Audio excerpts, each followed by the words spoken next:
Ano po ba talaga ang, ano, ito po ba talagang operation para may aalis dito ang ating dating Pangulo?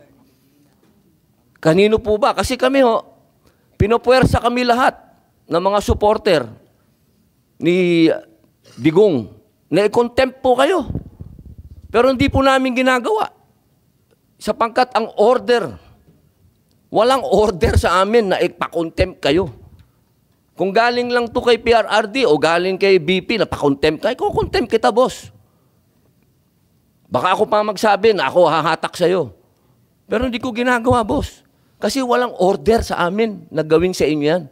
Ang natatandaan lang po namin na sinabi ni PRRD na malinaw na ginagawa ng pulis ang order sa kanila. Kaya po namin kayo nirirespeto, sir, dahil yun ang sinabi ng boss namin.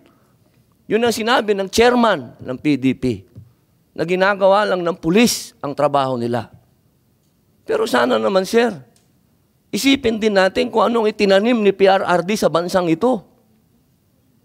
Nilabanan natin ng komunista. Talaga bang yan ba talaga ang kapalaran ng mga presidenteng lumalaban sa komunista? Isang in-exile, isang sinurrender? Ano ba po talaga itong bansa natin? Tayo po ba'y demokratiko talaga? Tayo po ba'y under control ng komunista?